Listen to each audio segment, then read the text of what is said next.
안녕하십니까? 안녕하십니까? 잘 지내셨어요? 정말 잘 지내셨어요?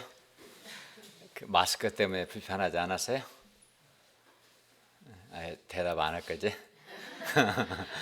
마스크 때문에 불편하죠? 근데 많이 좋아져서 조금만 견디면 괜찮을 것 같아요. 오늘 말씀 제목은 구원의 뿔 돋는 해 예수님입니다. 말씀은 누가복음 1장 57절에서 80절이고 요절 1장 68절과 69절을 함께 읽겠습니다. 68, 69절 시작. 전능하리로다 주 이스라엘의 하나님이여 그 백성을 돕사 성량하시며 우리를 위하여 구원의 뿔을 그종 갈대집에 일으키셨으니. 기도하겠습니다. 오늘 오신 주님, 오늘도 저희가 성부, 성자, 성령, 삼위 하나님을 예배하게 해주셔서 감사합니다. 우리가 드리는 이 예배가 하나님을 기쁘시게 하는 예배가 되게 해주시고 하나님께서 이 자리에 임재하셔서 우리 각 사람을 만나주시고 우리의 많은 허물과 죄악을 용서하시며 하나님의 말씀으로 우리에게 은혜와 복을 주시기를 기도합니다. 예수님의 이름으로 기도하였습니다. 아멘. 우리가 지난 시간에 하나님의 구원 역사에 쓰임받고 또 그 과정에서 지극히 크신 하나님의 능력을 체험하는 것, 그러니까 하나님의 구원 역사에 쓰임받고 그 과정에서 하나님의 능력, 말씀의 능력, 성령의 능력을 체험하는 것이 우리가 하나님께 은혜 입은 것임을 배웠습니다. 오늘 말씀에서 사가랴는 주님께서 긍휼히 여기신 것을 찬양합니다. 그러면 주님께서 우리를 어떻게 긍휼히 여기셨습니까? 오늘 말씀을 통해서 주님께서 우리를 긍휼히 여기셨음을 깨닫고 우리도 사가랴처럼 기쁨과 감사로 하나님을 찬송할 수 있기를 바랍니다. 제1장 그 이름은 요한이라 57절에서 66절 말씀입니다. 57, 58절을 보십시오. 엘리사벳이 해산할 기한이 차서 아들을 낳았습니다.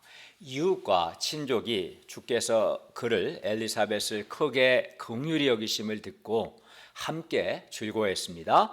엘리사벳은 아들을 낳고 주께서 나를 크게 긍휼히 여기셨습니다 라고 이웃과 친족들에게 말했습니다.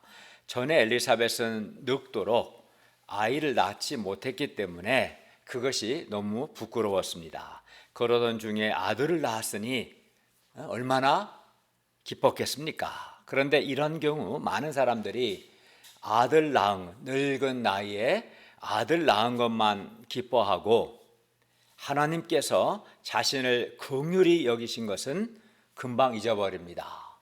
하나님이 나를 긍휼히 여기셔서 아들 낳게 하신 것. 그러니까 아들 낳은 것도 있지만 하나님이 근본적으로 나를 긍휼히 여기셨다는 것을 잊어버리는 경향이 있습니다. 많은 사람들이 어려운 인생 문제가 해결되었을 때 그 문제가 해결된 것 자체만을 기뻐하고 하나님께서 자신을 긍휼히 여기신 것, 긍휼히 여기셔서 그 문제도 해결해 주셨다. 즉 하나님이 나를 그 문제 해결을 통해서 문제 해결도 좋지만 하나님이 나를 긍휼히 여기셨구나. 이 사실을 잊어버려요. 기도응답도 그렇습니다. 기도응답 받은 것만을 기뻐하고 하나님께서 자신을 긍휼히 여기셨다는 것은 금방 잊어버립니다. 그리하여 이걸 이제 하나님이 나를 긍휼히 여기셨음을 잊어버리기 때문에 하나님께 대한 감사가 부족하고 또 하나님과 바른 관계가 맺어지지 않고 하나님께 대한 믿음도 성장하지 않는 것입니다. 하나님이 나를 긍휼히 여기셨다는 것을 기억하면 하나님께 대해서 감사하게 되고 또 감사를 통해서 하나님과 바른 관계가 맺어지고 하나님께 대한 믿음도 자라게 될 겁니다. 그러나 사람들이 문제가 해결된 것만을 기뻐하지 시간이 지나면 근본적으로 하나님 나를 긍휼히 여기셨다는 사실을 잊어버립니다. 그러나 엘리사벳은 늙은 나이에 아들 낳는 것을 통해서 하나님께서 자기를 크게 긍휼히 여기셨다는 것을 깨달았습니다. 볼륨을 약간만 낮출래요? 그래서 주께서 나를 크게 긍휼히 여기셨다라고 증거했습니다. 엘리사벳은 아들 낳은 것도 감사했지만 주께서 자기를 긍휼히 그것도 크게 긍휼히 여기신 것을 더 감사했어요. 내가 무엇이간데 주께서 내 존재를 기억하시고 나를 크게 긍휼히 여기셨구나. 이로 인해서 더 기뻤던 겁니다. 더 감사했죠. 우리도 어떤 문제가 해결되거나 기도가 응답되었을 때 예를 들어서 기도했는데 하나님의 도우심으로 좋은 성적을 얻을 수도 있고 또는 장학금을 받을 수도 있고 또는 대학에 입학할 수도 있고 또는 취직할 수 있고 또는 승진하거나 연봉 인상될 수도 있고 또 하나님의 도우심으로 결혼을 하거나 또는 질병에서 나은 것 등 이런 여러 문제 해결 자체에 마음을 빼앗겨서 하나님을 잊어버리는 것이 아니라 오히려 이러한 문제 해결을 통해서 하나님께서 나를 크게 긍휼히 여기셨음을 기억할 수 있기를 바랍니다. 그리고 이렇게 하나님이 나를 긍휼히 여기셨음을 기억할 때 우리는 하나님께 감사할 수 있고 하나님께 영광을 돌릴 수 있습니다. 그렇게 하면 하나님과 사랑의 관계가 더 깊어지고 우리의 믿음도 더욱 성장할 것입니다. 그러나 하나님이 나를 긍휼히 여기셨음을, 나를 긍휼히 여기신 하나님을 기억하지 않는 사람은 그냥 문제 해결된 것으로, 은혜 받은 것으로 끝나버리고 하나님과 관계가, 사랑의 관계가 깊어지지 않고 믿음이 자라질 못하는 거예요. 이걸 아셔야 돼요. 59절을 보십시오. 8일이 되어 이웃과 친족은 아이를 할례하러 와서 그 아버지의 이름을 따서 아이 이름을 사가랴라 하고자 했습니다. 그 부친의 이름을 따라 아이의 이름을 사가랴라고 하는 것은 당시 관습상 너무나 당연한 것이었어요. 그러나 엘리사벳은 이 당연한 관습을 단호하게 거부합니다. 60절을 보세요. 아니라, 사가랴가 아니라 요한이라 할 것이라. 사가랴 하면 안 됩니다. 요한이라고 해야 합니다. 엘리사벳이 아이의 이름을 요한이라고 해야 한다 라고 주장한 것은 1장 13절에서 너의 아내 엘리사벳이 너에게 아들을 낳아주리니 그 이름을 요한이라 하라고 하나님께서 천사를 통해서 이미 말씀하셨기 때문입니다. 그러므로 아이의 이름을 요한이라고 하는 것이 바로 하나님의 뜻이지요. 그러나 이웃과 친족은 너의 친족 중에 이 이름으로 이름한 이가 없다. 이웃과 친족은 우리 사가랴 집안에 요한이라는 이름이 어디 있냐 하며 강하게 반대했습니다. 그래야 결국 아이의 아버지인 이제 사가랴의 의견을 묻기로 한 거예요. 아이의 어머니와 이웃과 친족의 의견이 서로 대립 팽팽하게 맞서니까 그럼 아버지의 의견을 한번 물어보자 한 거죠. 그들은 지난 10개월 동안 하나님으로부터 벙어리 훈련을 받고 있는 사가랴. 여러분 마스크 2개월 쓰는 건 아무것도 아니에요. 사가랴는 10개월 동안 말도 못하고 말을 듣지도 못했어요. 마스크가 불편해요? 말도 못하고 말 듣지도 못하는 게 더 불편해요. 백예준, 뭐가 더 불편해요? 그게 훨씬 불편하죠. 10개월 동안이나 이 벙어리 훈련을 사가랴가 받고 있는데 이 사가랴에게 그러니까 듣지를 못하니 몸짓으로 아이 요한을 가르쳐서 이거 어떡하냐고 이름을 무엇이라고 할 것인가 물어봤어요. 그러자 사가랴도 이제 말을 못하니까 각골하고 각골하게 해서 서판에다가 그 이름을 요한 이렇게 쓰자. 다 놀랍게 여겼습니다. 왜냐하면 당시 사가랴는 10개월 동안 듣지도 말하지도 못했는데 사가랴도 엘리사벳과 동일하게 아이 이름을 요한이라고 했기 때문입니다. 사가랴와 엘리사벳은 가문의 전통이나 이웃이나 친족들 곧 사람들의 요구대로 하지 않고 하나님의 뜻에 순종해서 아이의 이름을 요한이라고 했습니다. 그리고 사가랴가 하나님의 뜻에 순종해서 그의 이름은 요한이라고 쓰자 그의 입이 곧 열리고 혀가 풀리며 말을 하여 하나님을 찬송하게 되었습니다. 이렇게 사가랴가 사람들의 요구와 하나님의 뜻 사이에서 하나님의 뜻에 순종했을 때 사가랴는 벙어리 훈련이 끝났을 뿐만 아니라 67절에 보면 성령의 충만함을 받게 됩니다.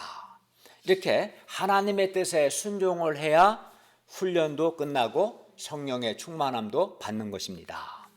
이상에서 우리는 이름을 짓는 문제 앞에서 가문의 전통이나 이웃이나 친족의 요구를 단호하게 거부하고 하나님의 뜻에 순종한 사가랴와 엘리사벳의 하나님께 대한 바른 자세와 바른 신앙을 배우게 됩니다. 우리가 하나님의 뜻에 순종하고자 할 때 우리도 가족이나 또는 친구나 또는 학교 교수님이나 또 직장 상사 등 사람들과 부딪히거나 사람들과 갈등할 수 있습니다. 가까운 예로 이렇게 주일에 예배를 드리는 것이 하나님의 뜻입니다. 그러나 믿지 않는 사람들은 주일에 결혼식과 같은 여행이나 이렇게 가족 행사와 가족 모임을 주로 하려고 합니다. 그러니까 부딪히게 되는 거죠. 하나님의 뜻은 주일에 예배를 드리는 것이고 사람들의 요구는 그러지 말고 예배 빠지고 결혼식도 가고 또 가족 여행도 가자, 친구끼리 놀러도 가자 이렇게 하니까 이 사이에서 이제 갈등이 있을 수 있는 거죠. 또는 직장에서 바쁠 때는 1년 내 예배 드리는데 그 한 주 빠진다고 큰일 나냐 하면서 회사가 바쁠 때는 예배 빠지고 주일에도 출근하라고 요구하기도 합니다. 이와 같이 예배 드리는 문제만 그런 게 아니라 가정이나 학교, 직장에서 하나님의 뜻과 사람들의 요구가 서로 충돌할 때가 있습니다. 예배 말고도 많아요. 사람들은 주로 소시민적인 생활인의 삶을 살도록 요구합니다. 그러나 하나님은 우리가 믿음으로 사명 중심의 삶을 살기를 원하십니다. 그렇기 때문에 이때 우리는 믿음으로 사명 중심의 삶을 살기를 원하시는 이 하나님의 뜻과 소시민적인 삶을 살기를 원하는 사람들의 요구 사이에서 부담을 느끼고 갈등할 수 있는 거예요. 남편이나 아내, 부모나 자식 또는 직장 상사와 같은 사람들의 요구를 거절하면 사람들로부터 불이익이나 미움을 받을 것 같아서 두려워합니다. 우리는 또 하나님의 뜻과 나의 욕심, 나의 욕망 사이에서 갈등할 수도 있습니다. 그러나 이때 우리는 어떻게 해야 합니까? 우리도 사가랴와 엘리사벳과 같이 우리에게 어떠한 불이익이 있을지라도 또 사람들에게 비록 미움을 받을지라도 우리는 사람들의 요구보다 하나님의 뜻에 순종해야 합니다. 우리는 또 나의 욕심을 꺾고 하나님의 뜻에 순종해야 합니다. 하나님께서 귀하게 쓰신 사람들은 다 이렇게 하나님의 뜻에 순종한 사람들입니다. 우리가 하나님의 뜻에 순종하는 데에는 내적인 갈등이 있고 때로는 자기를 부인해야 하고 때로는 사람들과 부딪히는 부담과 아픔이 있습니다. 또 사람들로부터 불이익과 미움을 받을 수도 있습니다. 그러나 우리가 하나님의 뜻에 순종할 때 하나님께서 그 사람을 매우 기뻐하시고 성령 충만하게 하시고 그를 하나님의 구속 역사에 귀하게 쓰십니다. 또 하나님께서 그 사람을 보호하시고 그에게 놀라운 복을 주십니다. 그러니 우리도 사가랴와 엘리사벳과 같이 하나님의 뜻에 순종함으로 성령 충만하고 하나님의 큰 복을 받고 하나님께 귀하게 쓰임 받기를 기도합니다. 제2장 구원의 뿔 돋눈의 예수님 67절에서 80절 말씀입니다. 67절에서 69절을 보십시오. 사가랴가 성령의 충만함을 받아 예언합니다. 찬송하리로다 주 이스라엘의 하나님이여 그 백성을 돌보사 속량하시며 우리를 위하여 구원의 뿔을 그 종 다윗의 집에 일으키셨으니 사가랴는 하나님께서 세 가지 그 백성을 돌보신 것과 속량하신 것과 구원의 뿔을 일으키신 것을 이 세 가지를 찬송했어요. 사가랴는 먼저 하나님께서 그 백성을 돌보신 것을 찬송했습니다. 여기서 돌보셨다는 것은 영어로 has come으로 하나님께서 그 백성을 구원하기 위해서 찾아오신 것, 방문하신 것을 가리킵니다. 어떻게 하나님이 그 백성을 돌보셨습니까? 어떻게 그 백성을 찾아오셨어요? 김소망, 어떻게? 이를 위해서 성자 하나님께서 처녀 마리아에게 성령으로 잉태되시고 한아기로 태어나신 것, 성육신하신 것, 성육신을 통해서 성령으로 마리아에게 잉태되어 사람으로 태어나신 것이 바로 성육신하신 것, 성육신이라고 말하는데 이것이 바로 하나님께서 그 백성을 돌보신 것, 찾아오신 겁니다. 물론 이분은 바로 예수님이시죠. 다음으로 이렇게 말하려고 했죠? 다음으로 하나님은 그 백성을 속량하셨습니다. 여기서 속량하셨다는 것은 구속하셨다. 여기서 구속이란 구원에 가까운 개념이에요. 즉 해방하셨다는 뜻입니다. 하나님은 죄와 사탄의 노예 상태에 있는 자기 백성을 해방하셨습니다. 여러분 생각해 보세요. 내가 죄의 노예, 사탄의 노예로 살면 얼마나 비참합니까? 거기에는 자유가 없습니다. 죄의 노예, 사탄의 노예로 살면 늘 죄의식과 수치심과 정죄감과 두려움 속에서 살아야 하고 자유가 없어요. 자존감도 없습니다. 마음에 평화도 없고 기쁨도 없고 행복도 없습니다. 이게 죄와 사탄의 노예 상태에 있는 사람의 모습입니다. 그런데 하나님은 이런 죄와 사탄의 노예 상태에 있는 자기 백성을 속량, 즉 해방하셨습니다. 하나님은 또 우리를 위하여 구원의 뿔을 그 종 다윗의 집에 일으켰었습니다. 무엇을 일으켰어요? 구원의 뿔을. 여기서 구원의 뿔은 물론 예수님을 가리킵니다. 히브리인들은 짐승들의 힘은 코뿔소를 한번 생각해 보세요. 코뿔소에 한번 받치면 내장이 다 파열될 겁니다. 이렇게 그래서 히브리 유대인들은 짐승의 힘은 그 뿔에 있다고 생각했기 때문에 뿔은 힘과 능력을 의미했어요.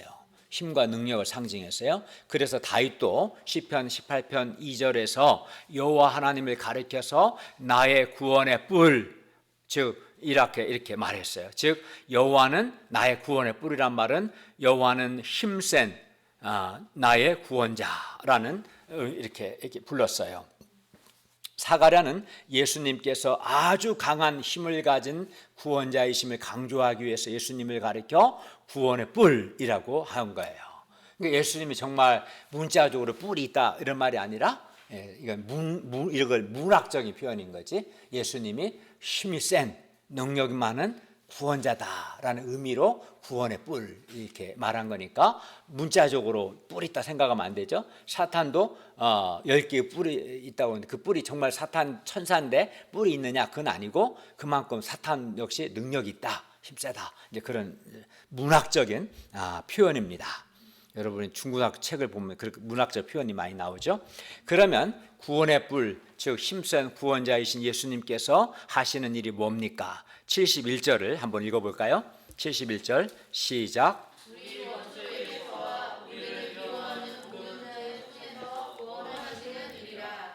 구원의 뿔 예수님은 우리 원수와 우리를 미워하는 모든 자의 소원에서 우리를 구원하십니다. 그러면 누가 우리의 원수요? 누가 우리를 미워하는 자입니까?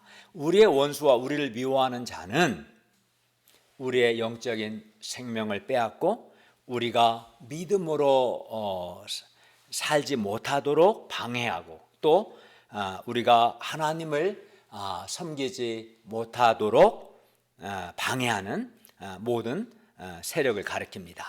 그런데 우리의 이러한 원수들과 우리를 미워하는 자들의 배후에는 항상 사탄이 있습니다. 그런데 사가랴가 우리 원수에게서와 우리를 미워하는 모든 자의 손에서 구원하시는 일이라고 한 것을 보면 이 사가랴에게도 원수들과 그를 미워하는 자들이 있었음을 알 수 있습니다. 예를 들어 당시 사가랴도 제사장이었는데 당시 제사장들은 대부분 사두개인들이었어요. 그런데 이들은 당시 제사장들이 제사장이면서도 부활을 믿지 않고 아주 세속적인 삶을 살았어요. 하나님의 말씀도 성경 전권을 인정하지 않고 모세오경만 인정했어요. 그래야 사가랴와 같이 하나님 앞에서 하나님의 모든 말씀을 순종하며 또 몸의 부활을 믿고 거룩한 삶을 살고자 하면 사두개인들로부터 미움을 받습니다. 오늘날도 우리가 정말 여호와 하나님을 올바르게 절대적으로 섬기고자 하면 우리에게도 반드시 원수들과 우리를 미워하는 자들이 있습니다. 예를 들어서 여호와 하나님을 아예 인정하지 않는 불신자들, 여호와만이 창조주 하나님이심을 인정하지 않는 종교다원주의자들, 하나님의 말씀대로 살지 않는 인본적이고 세속적인 사람들은 우리가 여호와 하나님을 절대적으로 섬기는 것을 싫어하고 미워하고 부담스러워합니다. 심지어 신자들, 예수 믿는 신자들 가운데도 세속적인 자들은 하나님을 사랑하고 하나님께 헌신하는 신자들을 부담스러워합니다. 자기가 그렇게 살지 않으니까. 그리고 물론 이들의 배후에도 항상 사탄이 있습니다. 성경은 여러 곳에서 우리의 원수는 사탄 곧 마귀라고 말씀합니다. 왜냐하면 우리의 영적인 생명을 빼앗고 하나님과 하나님의 역사를 대적하는 배후에는 항상 사탄이 있기 때문입니다. 우리 육안에는 안 보이죠. 사탄이 천사라 눈에 안 보이니까. 그렇지만 있습니다. 그래서 에베소서 6장 12절은 이렇게 말씀해요. 우리의 씨름은 혈과 육을 상대하는 것이 아니요, 즉 사람을 상대하는 것이 아니라 통치자들과 권세들과 이 어둠의 주관자들과 하늘에 있는 악의 영들을 상대합니다. 통치자들, 권세자들, 이것은 다 악한 천사들을 가리키는 호칭입니다. 한마디로 우리는 사탄과 영적 싸움을 싸운다, 이런 말입니다. 또 요한계시록 12장 3절에 보면 사탄은 머리가 7이고 뿔이 10개입니다. 이건 문학적인 표현인데 이렇게 표현한 것은 그만큼 사탄은 아주 머리가 좋고 힘이 아주 강하다, 이걸 말하고자 한 거예요. 사탄도 능력이 있습니다. 그래서 사탄은 10개의 뿔을 사용해서 때와 장소와 상대를 가리지 않고 사람을 공격합니다. 그런데 특히 적극적으로 하나님의 통치를 받지 않는, 하나님께 순종하지 않는 사람들을 주로 공격합니다. 사람이 적극적으로 하나님의 통치, 하나님의 다스림을 받지 않을 때 사탄은 예를 들어 10개 뿔 중에 불신의 뿔로 확 찔러버립니다. 그래야 사탄이 찌르는 이 불신의 뿔에 확 찔리면 불신의 뿔에 찔리면 하나님을 믿지 못하고 불신이 생겨서 장래에 대한 불안과 두려움에 빠집니다. 그러므로 사탄은 우리의 원수입니다. 그런데 구원의 뿔 예수님께서 우리의 원수들과 우리를 미워하는 자들의 손에서 구원하십니다. 77절을 보세요. 77절은 구원의 뿔 예수님께서 베푸시는 구원을 가리켜 그 죄사함으로 말미암는 구원이라고 말씀합니다. 우리가 적극적으로 하나님의 통치받는 삶을 살지 않으면 우리는 사탄의 뿔에 찔려서 죄의 유혹을 받습니다. 그리고 우리가 죄를 짓게 되면 죄의식과 정죄감으로 고통하게 되고 또 뿐만 아니라 죄의 종이 됩니다. 그러나 문제는 많은 사람들이 사탄이 눈에 보이지 않기 때문에 자신이 사탄의 뿔에 찔렸다는 사실을 인식하지, 깨닫지 못한다는 거예요. 문제는 사탄은 특히나 또 사탄은 눈에 보이지도 않을 뿐만 아니라 성경에 의하면 사탄은 거짓의 아비고 속이는 자이기 때문에 거짓말을 최고로 잘하는 게 사탄이에요. 그래서 거짓의 아비라고 하거든요. 그래서 사탄은 우리를 속여서 우리가 사탄의 뿔에 찔렸다는 사실을 인식하지 못하게 합니다. 마치 코로나19 바이러스가 눈에 보이지 않잖아요. 그래서 참 보이면 마스크 안 쓰는데 보이면 얼마나 보이면 그잖아요. 우리가 지금 누가 코로나19에 걸려 혹시라도 무감염 증상이 있을지 몰라서 예방적 차원의 마스크를 쓰는 건데 코로나19 바이러스가 눈에 보이면 이게 바이러스 감염되지 않은 게 확인되면 우리 굳이 쓸 필요 없거든요. 근데 이게 눈에 보이지 않기 때문에 참 힘들어요. 그래서 그냥 이게 많은 비용이 들어가는 거죠. 이렇게 안 보이니까. 그래서 이 사탄이 이제 이렇게 보이지 않고 또 게다가 거짓의 아비고 속이는 자이기 때문에 우리를 속여서 우리가 사탄의 뿔에 찔렸다는 사실을 인식하지 못하게 해요, 사단이. 그러나 역사적으로 첫사람 아담과 하와 역시 사탄의 불신, 하나님의 사랑에 대한 불신, 또 교만, 하나님과 같이 되고자 하는 교만의 뿔에, 사탄의 불신과 교만의 뿔에 찔려서 이 첫사람 아담과 하와가 하나님의 사랑을 의심하고 하나님과 같이 되려는 교만의 죄에 넘어졌어요. 사탄은 지금도 사람들을 공격합니다. 그래야 사탄의 정욕의 뿔에 찔리면 자신이 정욕의 뿔에 찔렸다는 사실을 깨닫지 못하고 정욕과 음란의 마음을 빼앗기고 정욕에 넘어집니다. 그러다가 서서히 영적 소원을 상실하고 그의 영혼이 곤고하게 되고 또 정욕의 죄로 인한 수치심과 죄의식을 느낍니다. 그리고 정욕의 노예가 되어서 정욕의 세력에서 자기 힘으로는 벗어나지 못합니다. 게다가 좀 심한 증상이 심한 사람은 요즘 뉴스에서 나오는 N번방 같은 음란 사이트에 들어가기도 하고 어떤 부산시장처럼 성추행과 같은 성범죄를 저지르기도 합니다. 심각한 겁니다. 사탄의 이 정욕의 뿔에 찔리는 것은 그것만 심각한 게 아닙니다. 사람이 사탄의 이 교만의 뿔에 찔리면 자신이 교만의 뿔에 찔렸다는 사실을 인식할까요, 못할까요? 백예원 자매님. 메시지를 아주 집중해서 잘 듣고 있네요. 갑자기 물어봤는데 아주 훌륭합니다. 감사합니다. 이렇게 교만의 뿔에 찔리면 내가 사탄이 눈에 안 보이고 교만의 뿔도 안 보여서 인식을 못해요. 그리고 내가 지금 교만의 뿔에 찔려 교만하게 되었다 이렇게 생각하는 것이 아니라 그냥 이렇게 생각하는 거예요. 교만의 뿔에 찔린 사람의 특징은 내가 옳아, 내 생각이 옳아, 나는 아무 문제 없어, 나는 잘하고 있어 이렇게 생각하는 경향이 있어요. 그리하여 겸손히 배우려고 하지 않고 도리어 가르치려고 하고 자기 의에 빠져서 다른 사람을 판단하고 정죄하는 경향이 있어요. 교만의 뿔에 찔린 사람들이 대체로 뿐만 아니라 교만의 뿔에 찔린 사람들은 하나님이 세우신 영적 질서를 지키지 않고 자기 마음대로 하려는 경향이 있습니다. 그런데 하나님은 교만한 자를 대적하시기 때문에 교만한 자는 하나님과 관계가 불화하게 되고 그리하여 그의 영혼은 더욱 곤고하게 되는 거예요. 교만함은 마음에 평화가 없어요. 곤고해요.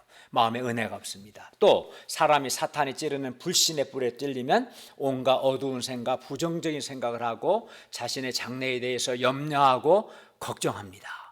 그래야 하나님을 믿고 믿음으로 사는 것을 두려워합니다. 믿음으로 살았다가 혹시 잘못되지 않을까 염려합니다. 지금 혹시 이런 생각하고 있는 분이 있다면 그분은 지금 사탄의 불신의 뿔에 찔린 것입니다. 다 사탄의 불신의 뿔에 찔리니까 그 생각하지 하나님을 믿는 사람은 그 생각하지 않습니다. 내 인생에 어떤 일이 있을지 모르지만 하나님이 살아계셔서 나를 가장 선한 길로 인도하실 거야. 물론 과정에 어려움도 있겠지만 하나님이 합력하여 선을 이루실 거야. 이렇게 생각하고 하나님의 이루실 선에 대한 기대를 갖는 거예요. 믿음 있는 신자들은 불신의 뿔에 찔리니까 이렇게 온갖 어두운 생각을 하는 거죠. 또 사탄의 세상 욕심의 뿔에 찔린 사람은 세상 욕심의 마음을 빼앗겨서 하나님께 대한 소원을 잃어버립니다. 그리하여 성경 공부하고 예배드리고 하나님을 섬기는데 자신의 시간과 돈을 드리는 것을 아까워하고 하나님과 하나님의 교회에 인색합니다. 인색한 사람들은 세상 욕심의 뿔에 찔렸다고 깨달아야 합니다. 그러면서도 자신이 사탄의 세상 욕심의 뿔에 찔렸다는 사실을 전혀 인식하지를 못합니다. 사탄의 시기심에 뿔에 찔린 사람은 다른 사람들을 시기합니다. 사탄은 이렇게 교만, 정욕, 허무, 열등감, 시기심, 두려움, 이기심, 회의와 불신, 상대주의, 운명주의, 세상 욕심 등 각종 뿔로 하나님의 통치를 받지 않는 사람들을 찌르고 공격합니다. 그리고 사탄의 뿔에 찔린 사람들은 죄의 노예가 되어 스스로의 힘으로는 이 죄의 노예 상태에서 벗어나지를 못합니다. 그리고 죄의 결과는 사망입니다. 죄를 짓는 자는 반드시 죽습니다. 그런데 사람이 한 번 죽는 것은 사람에게 정해진 것이요 죽은 후에는 반드시 하나님의 심판이 있습니다. 그리고 하나님의 심판은 불과 유황이 타는 불못에 던져지는 겁니다. 그리고 불못에서는 그 사람 존재가 소멸되지 않고 영원히 살아서 밤낮으로 고통합니다. 그렇기 때문에 죄에서 구원받는 것보다 우리 인생에서 더 중요한 것은 없는 것입니다. 그리고 죄는 하나님과 우리의 관계를 파괴시키고 하나님을 진노하게 하기 때문에 범죄한 사람은 그 영혼이 하나님의 진노로 인해서 불안하고 곤고합니다. 그 마음에 마음에 기쁨과 평화가 없습니다. 물론 은혜가 없기 때문에 늘 신경질적이고 짜증나고 욕구 불만을 느끼고 사람이 사나워집니다. 혹시 그런 사람이 있어요? 그러면 그 사람이 지금 하나님과 바른 관계가 아니기 때문에 죄를 짓고 회개치 않고 하나님의 진노하에 있을 때 나타나는 현상들입니다. 욕구 불만, 영혼의 곤고함, 짜증, 싸나움 이런 것들이 그렇습니다. 그러므로 우리가 죄에서 구원받는 것이 가장 중요하고 죄에서 구원받는 은혜가 가장 큰 은혜입니다. 그런데 예수님은 우리의 구원에 뿌리 두셔서 우리를 죄에서 구원하십니다. 어떻게 구원하셨어요? 예수님은 우리를 죄에서 구원하기 위해서 우리 대신에 십자가에서 피 흘려 죽으시고 사흘 만에 다시 살아나셨습니다. 그래야 누구든지 우리 죄를 위해 십자가에서 피 흘려 죽으신 예수님을 믿을 때 죄 용서를 받습니다. 예수님은 우리에게 그리하여 죄 사함, 죄 용서로 말미암는 구원을 주십니다. 그러므로 우리가 죄 사함으로 말미암는 구원의 은혜를 누리기 위해서는 먼저는 내가 죄인임을 인정해야 합니다. 내가 사탄의 뿔에 찔렸다는 것을 인식하고 인정해야 합니다. 그래서 그냥은 못 깨달아요. 그렇기 때문에 이렇게 하나님의 말씀을 들어야 돼요.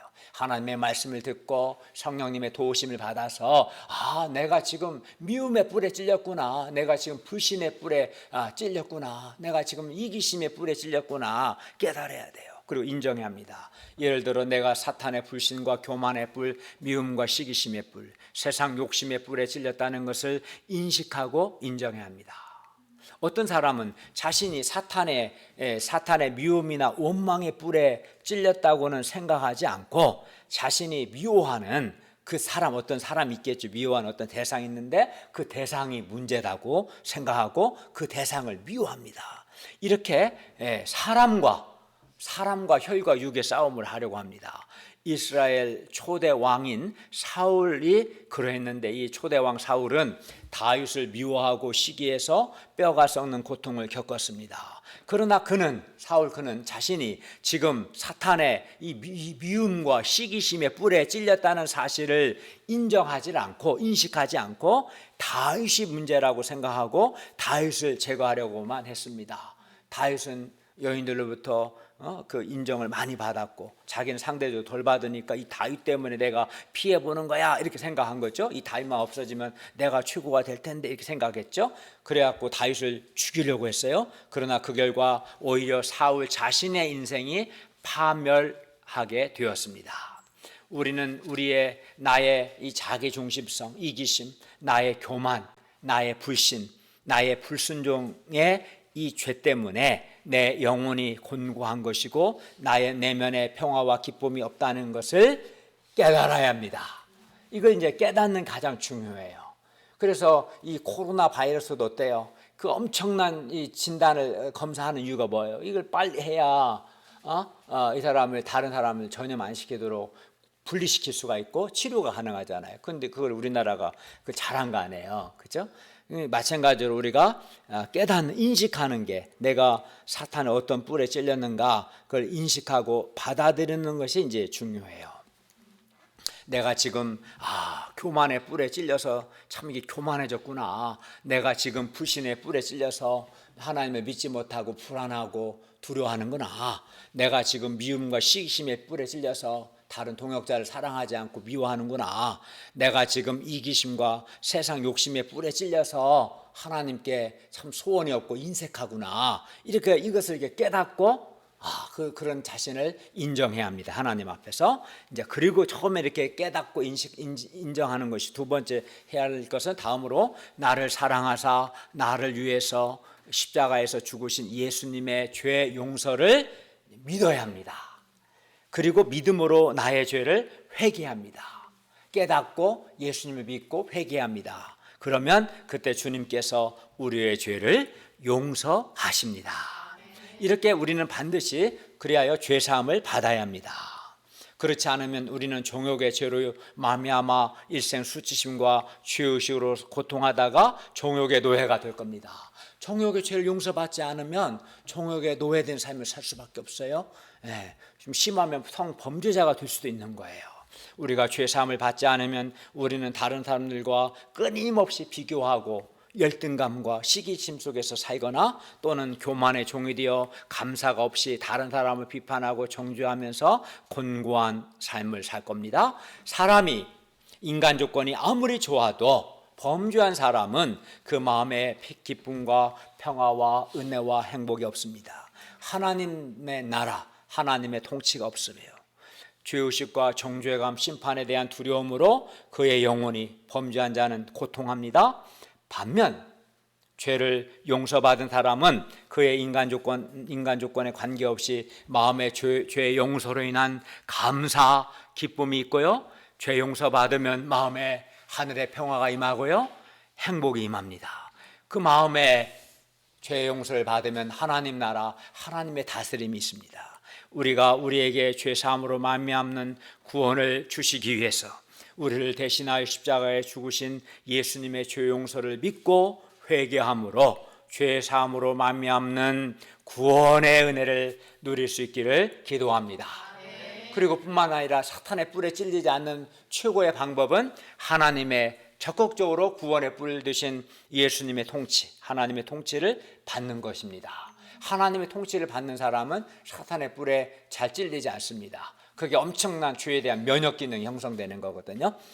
72, 73절은 하나님께서 우리를 위해 구원의 뿔을 일으키신 이유가 무엇인가를 말해줍니다. 그것은 바로 하나님의 긍휼과 언약에 대한 하나님의 신실함입니다. 그러니까 하나님이 우리를 긍휼히 여기셔서 하신 일은 뭐냐면 우리를 위하여 구원의 뿔 예수님을 일으키셨고 돈 눈의 예수님을 우리에게 보내주신 거예요. 또 사가랴 엘리사벳 가정에서는 긍휼히 여기셔서 그 늙은 나이에 아들을 주신 거죠.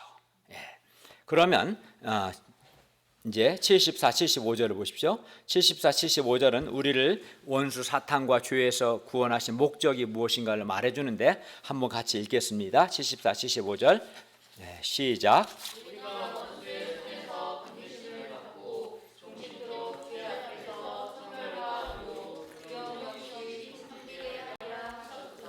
하나님께서 우리를 구원하신 목적은 우리가 종신토록 하나님을 섬기도록 하기 위해서입니다. 인간은 본래 창조주 하나님을 섬기고 하나님을 예배하는 존재로 지음받았습니다. 하나님 우리의 창조주이시거든요. 그러나 어떤 사람은 하나님을 섬기는 삶은 하나님께 얽매여서 아마 자유가 없을 거야 라고 생각합니다. 그러나 사실은 정반대입니다. 정반대예요. 여러분 생각해 보세요. 물고기가 있어요. 물고기가 물 밖으로 나가는 것이 자유입니까? 물 밖으로 나가는 것은 자유가 아닙니다. 물이 싫어, 물에 얽매이고 싶지 않아, 나 물 밖으로 나갈 거야. 이거는 자유가 아니라 물 안에서 있어야 자유인 거예요. 물 밖으로 나가면 죽어요. 자유는커녕. 마찬가지로 사람이 하나님을 섬기지 않으면 자유가 없는 것은 말할 것도 없고 영적으로 죽습니다. 하나님이 사람을 창조하셨고 하나님을 섬기는 것 안에서 자유와 행복을 누리게 하나님이 사람을 지으셨어요. 사람에게 물은 하나님을 섬기는 거죠, 일종의. 반면 물고기가 물 안에서 자유한 것처럼 인간이 하나님을 섬길 때 참된 기쁨과 진정한 자유와 평화와 최고의 행복을 누릴 수 있습니다. 그러니까 어떤 사람은 이걸 모르고 마치 물고기가 물 밖으로 나가는 것이 진짜 자유인 것처럼 잘못 생각하는 것처럼 하나님을 섬기지 않는 것이 자유라고 잘못 생각합니다. 그건 자유가 아니라 죽음인 겁니다. 하나님을 섬기는 때 진정한 자유와 행복을 누릴 수 있어요. 우리가 구원받기 전에는 우리는 우리의 원수 사탄의 지배 아래 있었고 또 죄로 인한 정죄감 가운데 있었어요. 그리하여 그때는 하나님을 섬길 수 없었어요. 죄의식과 정죄감 때문에.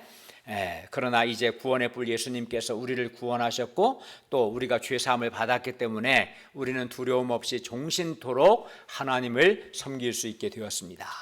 그러므로 구원받은 자로서 종신토록 주의 앞에서 성결과 의로 두려움 없이 하나님을 섬기는 기쁨을 누릴 수 있기를 바랍니다. 하나님을 안 섬겨봐서 잘 몰라요. 여러분이 하나님을 섬기는 건 기쁨입니다. 하나님을 섬기는 자유, 하나님을 섬길 때 말할 수 없는 자유와 기쁨을 누리게 돼요. 이 자유와 기쁨을 누리기를 바랍니다. 세례 요한은 이제 76, 77절 세례 요한의 사명에 대해 말하고 있는데 세례 요한은 지극히 높으신 이의 선지자라 일컬음을 받고 하나님의 선지자라 일컬음을 받고 하나님 앞에서 앞서가서 그 예수님의 길을 준비합니다. 그러면 세례 요한이 어떻게 주의 길, 예수님의 길을 준비합니까? 77절을 또 한번 읽겠습니다. 시작.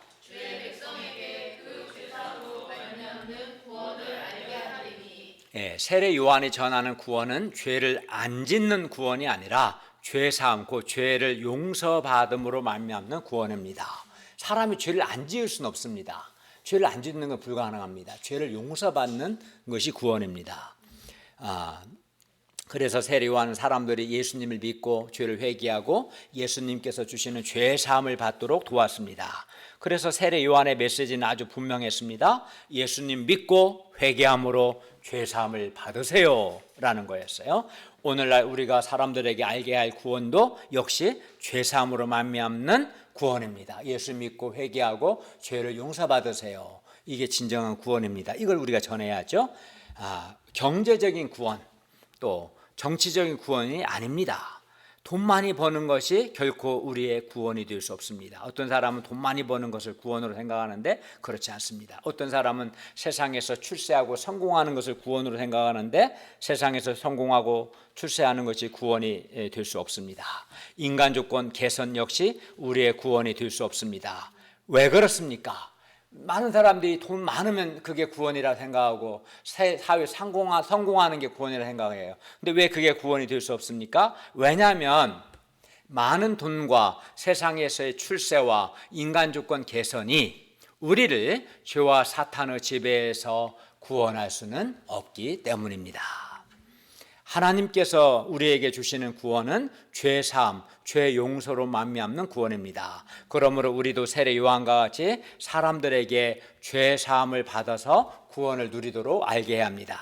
예수님께서 우리에게 죄 사함을 주시기 위해서 우리를 사랑하사 우리를 대신하여 십자가에서 죽으시고 부활하셨음을 우리가 전해야 합니다. 그 사람이 우리가 전하는 복음을 듣고 죄를 회개하고 예수님을 믿음으로 죄사함을 누리도록 우리가 도와야 합니다. 78절과 79절을 다 같이 읽겠습니다. 시작. 이들은 우리 하나님의 긍휼로 인하리라. 이로써 돕는 해가 위로부터 우리에게 임하여 어둠과 죽음의 그늘에 앉은 자에게 비치고 우리 발을 평강의 길로 인도하시리로다 하니라. 여기서 돋는 해는 예수님을 가리킵니다. 구원의 뿔 예수님은 우리의 돋는 해가 됩니다. 돋는 해는 떠오르는 해예요.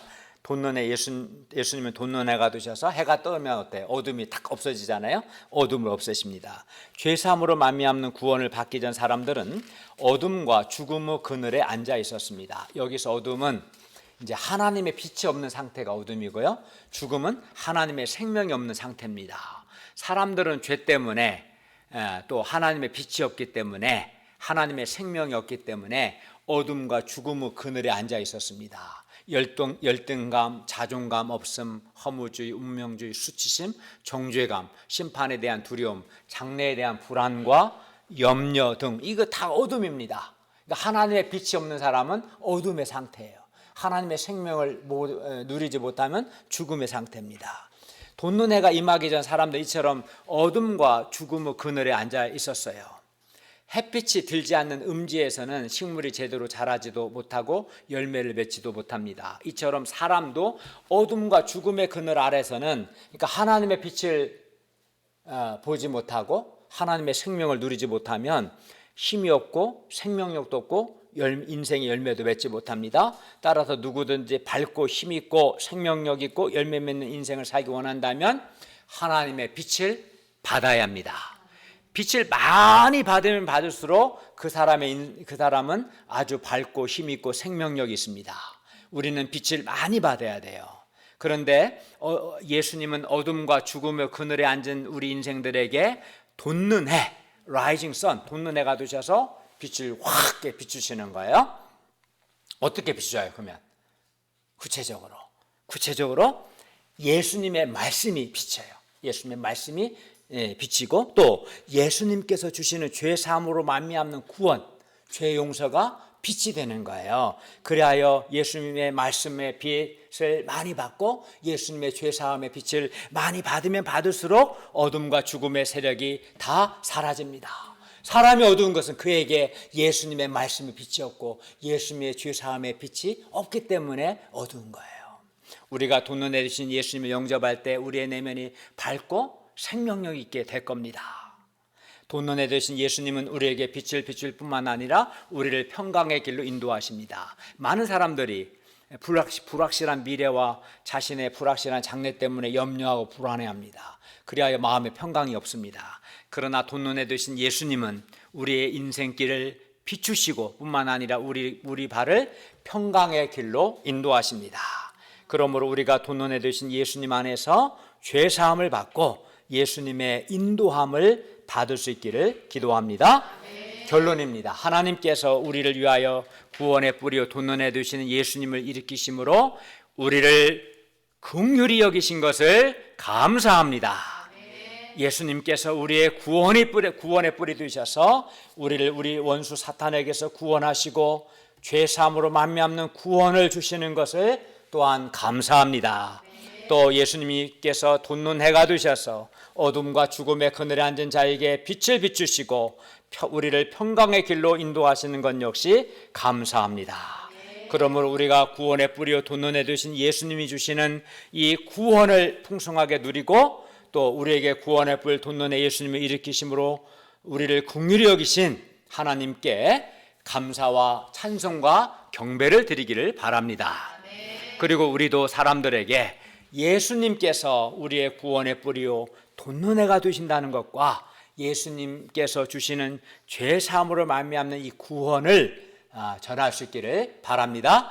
기도하겠습니다. 은혜로우신 주님, 주님께서 우리를 긍휼히 여기셔서 우리에게 구원의 뿌리요 돋는 해 되신 예수님을 보내셔서 우리를 주와 사탄에게서 구원하시고 죄 사함으로 말미암는 구원의 풍성함을 누리게 하시고 또 우리에게 말씀의 빛과 죄의 용서의 빛으로 빛을 비춰주셔서 감사합니다. 우리의 이 은혜를 기억하고 감사하는 자가 되고 우리도 다른 사람들에게 예수님만이 구원의 뿌리요 돋는 해가 되시며 예수님이 주시는 죄 사함으로 말미암는 구원을 전하게 도와주시고 하나님이 우리를 긍휼히 여기신 것을 기억하고 감사하는 자들이 되게 해 주시옵소서. 예수님의 이름으로 기도하였습니다. 아멘.